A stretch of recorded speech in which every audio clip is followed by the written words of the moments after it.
Hello there folks, welcome back to the Chap's Guide. My name is Ash and of course I am your host on this journey through men's style, self-development, personal grooming and all the other lifestyle ingredients that can enter a man's life on his journey to Chap Nirvana.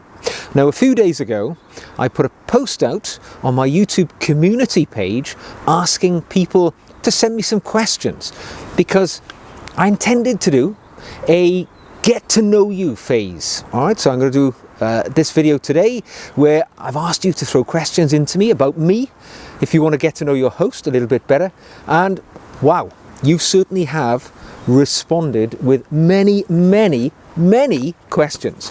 In fact, this may have to be not one video but several, so I'm going to crack straight on. Now this is just me being conversational. I've barely looked at these questions. I've formatted them so I can read them and bring them up with me into the woodland, but nothing special here. I haven't prepared any answers. So my first question comes from Flash Errol, who says, "Hi Ash, I have a quick and simple question. When is your birthday and what do you do to celebrate your birthday?" Well, it's a good question because my birthday is hoving into view very soon. My birthday is on the 20th of February, and this year, 2023, I will celebrate my 53rd birthday. So I don't do anything special for my birthday. I don't, not one of these people who take the day off work to luxuriate in a spa or anything like that. I'm grateful to see each birthday when they arrive. I am certainly not one of these people who feel remorseful and bitter that they're getting a year older. For me, it's another victory. I've beaten another year and I'm still with us. So my birthday coming up soon. We're not actually going on holiday during my birthday, but we are planning a bit of a break, so perhaps I'll call that my birthday trip. Okay, so next question is from Mark Fowler, who says, "Hello Ash, as an avid follower of your channel for a while, what is your strategy to manage and balance all of the commitments and demands from your family, work, fitness, and of course the Chap's Guide channel?" Well, isn't that a good question? Because so many of us in life have the task of balancing many things going on, and you rightly identify, Mark, work, family, hobbies. These are such an important thing. Hobbies are not something to be overlooked. They're a really important facet of a man's life. Don't forget, all work and no play makes Jack a very boring individual. And the way I balance it up is basically just rigorous planning. As you will know if you've watched the channel for a while, I incorporate a sort of journaling ideology to my life. I plan my life in advance. I keep a diary so I know what's coming up next month, tomorrow, for instance, next week. Everything is planned. I also have an electronic diary, so I've got a redundancy. If I lose my physical diary, I've also got a backup plan. So for me, very much planning, journaling is how I manage that daily grind. And, as I say, I'm quite analog. I like to physically write things down rather than incorporate all my life into a mobile phone diary. So that's really how I would say I manage my life. I identify the things which are important to me, I prioritize those, but I make sure that nothing gets overlooked because I do a journaling and planning lifestyle. Okay, Chris Chell, and I should say in that one, I do have a video coming up shortly about how I keep my journal and how I operate it to keep an efficient life. So keep your eyes peeled for that one on the channel. I've already filmed it, just a matter of slotting it into the schedule. So Chris Chell has asked me, "Ash, I've not heard your take on loafer shoes. Are you not a fan?" No, I'm not. There you go. Nice easy one. I don't own any loafers. I have owned them in the past, but for me there's something about the whole slip-on thing just doesn't look stylish, doesn't work for me. Maybe I'm just somebody who enjoys shoelaces, but easy one, that one to answer. Paul Jones, "Hi Ash, hope you're well. Sticking to watches, what's your view on the recent market price drop for watches? Will it continue or level off? Also, any advice on ensuring a watch collection?" Well, I think what Paul refers to there is the fact that the secondary market, so the grey market as people often refer to it, in used luxury watches has kind of fallen off a cliff in the last 12 months or so. Whereas prior to that, Rolex watches were certainly Rolex, and the more the primary watches of companies like Patek Philippe and so on, they were commanding an enormous premium in the secondary market, particularly the ones which were hard to get. And we all know the ones we're talking about, things like Submariners, Daytonas, GMTs and so on. And they've really decreased in price. They're still above retail price if you wanted to buy one second hand. However, they were several times retail price in some instances. Things like the Daytona and the Rolex Pepsi obviously were giants in the marketplace. I think that reduction in the watch's price has obviously been to global uncertainty. There's a lot of issues in the financial markets around the world. There is war in Europe for the first time in a generation. The COVID-19 pandemic, I think, drove up the prices of secondary wristwatches because people were working from home. They couldn't think of what to spend the money on. They couldn't go on holidays. They had more money. So that's where it went. I think what we've seen recently is the rebalancing in the price of luxury watches in the second-hand market. And basically, I think where we are now is where we should be, and that's how it should stay. Let us not hope for watches to go up in price so that people who enjoy wearing them can afford to wear them. That's what I would suggest about that. And insuring a watch collection, well, all of my wristwatches are insured with my household policy provider. So I contacted them, we talked about the value of my watch collection. They gave me some stipulations as to, the quality of the safe that I should use in my home, the fact that my watches should be stored in a bank when I'm out of the home for any protracted period. And I feel safe knowing that my watches are protected while they're in my house, and when I'm away on holiday and the like, they're protected in a bank's vault. So that's the way to do it. Speak to your current insurance provider and see what their stipulations would be and the increase in premium, and you weigh that up against how much you're prepared to spend. So a good question here from Ian F. Ash, if you had to have only one watch, outfit, gadget or fragrance out of all of your collection, which would it be and why? Well, let's start with our collection. Watch. Undoubtedly, the watch I would pick would be my Rolex Datejust, because that is the watch which began my love of wristwatches for me. It's also a watch which is universally practical, tough, robust and wearable. So for me, it's my Rolex. But if you want to know what I'm wearing today, actually, I'm not wearing a Rolex. I am wearing a micro brand watch, which I've owned for over a year. It is a Japanese brand called Kiwo, which I absolutely love. This little, what would you describe it as? It's a field watch. Absolute, true to the bone field watch, and it's perfect for the field. Sorry, I saw a squirrel running up the tree. Okay, so what else? Outfit. If I was going to have just one outfit from all of my outfits that I routinely wear, it would be a navy blazer, single-breasted, notched lapel. I would wear a white shirt, or maybe a pink shirt, but I would say white if I had to pick just one, and grey flannel trousers, because that is the classic look. And then if I had to pick just one tie, it would probably be a burgundy coloured tie to tie in that collection. And for shoes, burgundy brogues. Burgundy brogues, my absolute favourites. So that would be my outfit.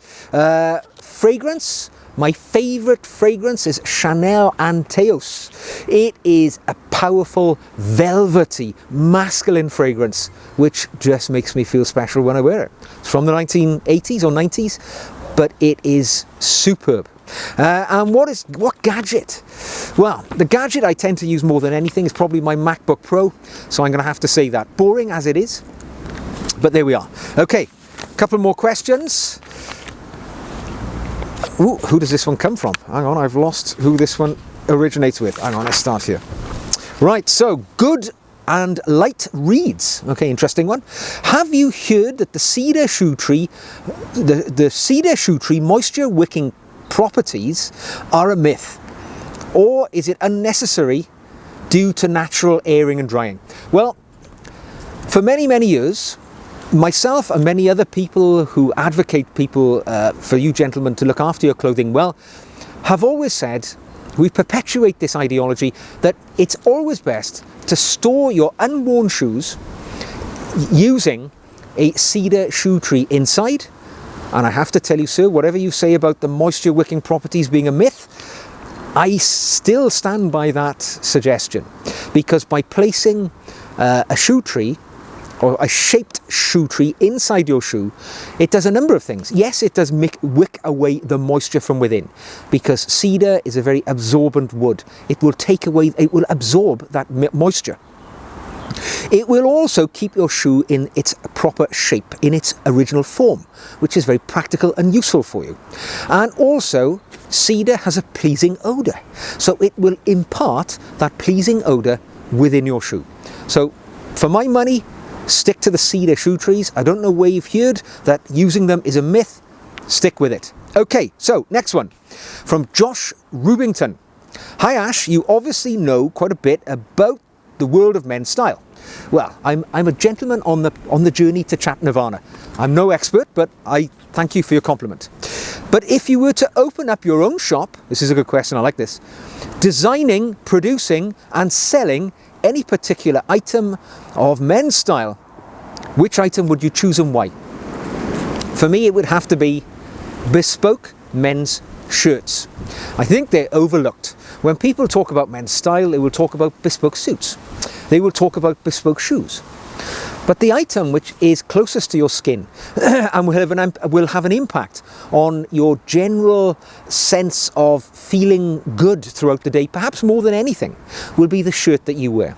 And when you go to the office or the home, if it's a warm place, you'll discard your jacket and you will probably work at your desk in your shirt. So for me, it's mega important that the shirt that I wear and I choose is a nice, pleasing experience to have.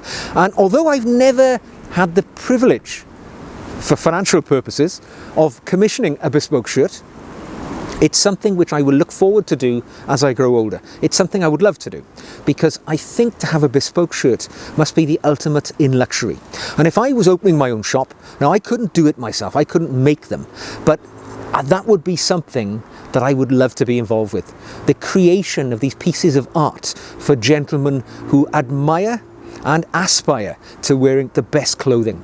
And I think, you go into Turnbull and Asser in Jermyn Street in London and you just see those shirts, the different things you can choose in there, the different types of collar, the different types of cuff, the 1,000 materials you can choose from, all with the intention of making your lived experience with that shirt a little bit better. So that's why I would do it, because I'd love to own a bespoke shirt myself, and I think it's a gift that I could bestow upon the world if I owned a bespoke shirt shop.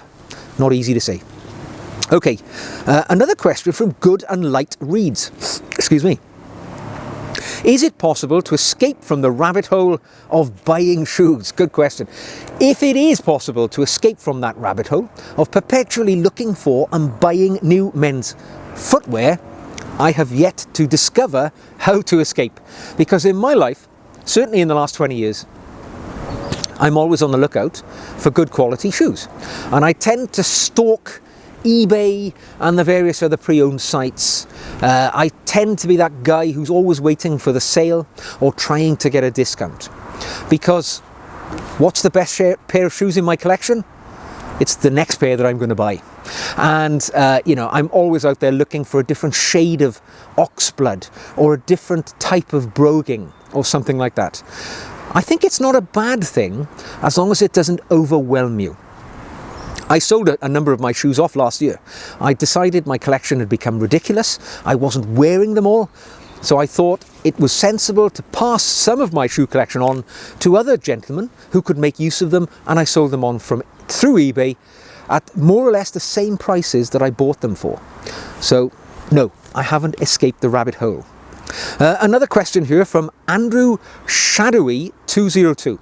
Hello Ash, I was wondering who is the most famous person you have met in person and who has been the most admired? Okay, I don't rub shoulders with famous people generally. However, I have met a few over the years, as everybody does as you progress through life. And 2 years ago, I met the king of my country, Charles III, However, 2 years ago, he was Prince Charles. And it was at an investiture in Windsor Castle where I was receiving an award from the Prince of Wales, as he was at the time. And I had just a minute, maybe, of conversation with him whilst he bestowed the award upon me. And I have to say, he was very charming, very engageable in conversation. And I left that experience feeling very different about that individual. Not that I didn't have respect and regard for him before, but I certainly felt differently after having met him in person. So if you can call my king as somebody who is famous, yes, probably the most famous person I have met and actually had a conversation with, and it will live with me for the rest of my life. It was a great privilege. Of course, in the past, I've met other famous people. I was a police officer and I was involved in various large-scale operations in which I met a number of movie stars, actually, Michael Douglas, to name but a few, Catherine Zeta-Jones, a number of other stars in a celebrity golf match. Spoke with all of them over time, and they were all pretty chatty and decent people. The person I admire most in the world, I had to give this some thought, and it's somebody probably many of you have never heard of. You might have guessed from my location, I have an interest, a profound interest in the outdoors and all things natural. And there's one person who stands head and shoulders in that world for me, and that's author and bushcraft expert Ray Mears. Now, if you're an American, you may not have heard of Ray Mears, but Ray Mears is the man who really started off the bushcraft trend. He's now in his 50s, not that much older than me, and I have seen him many times speaking in public. I went to the theatre last year, in fact, to see a lecture that he delivered in Bristol, one of my near cities. And every single time I see that man speak, he bestows upon me a sense of calm and a sense of love for the outdoors. So the person I admire, Ray Mears, so there we go. Okay, Marcello Clemente. Hello Ash, I am new to your channel. I would like to know what you consider to be a well-dressed man. Greetings from Brazil. Greetings to you, Marcello. Well, a well-dressed man, good question, because I often use this expression, be the best dressed man in the room. So what is a well-dressed man? For me, a well-dressed man is the person who is most appropriately dressed for the situation that they find themselves in, but without being flamboyant or over the top about it. So basically, if you're in a situation and you're standing out from the crowd because you've got the most outlandishly coloured trousers or the most foppish pocket square or whatever that situation may entail, that is not appropriately dressed. You've stepped outside the boundaries of normality to a point where you now become a spectacle. For me, being a well-dressed man is somebody who is the best dressed man in the room. However, all the other people may look at that person and not be able to put their finger on it why he's well dressed. It may be because he's got the best shoes, the best shine on his shoes, the best cut to his suit, the best overall command of colour in his outfit. But it's smartness through stealth. That's what I consider to be a well-dressed man. Somebody not out to steal the attention in a room. It's somebody who delivers a knockout impression to the people that they meet, but without it being immediately obvious. Smartness by stealth. Okay, one more. Then we'll leave it there for this video and we'll come back, we'll follow this on in the next video. So, this question is from Oliver Carlson, who says, hello Ash, I don't know if you're particularly interested in art, but if you were to choose one painting from all of history to be your favourite, what would it be and why?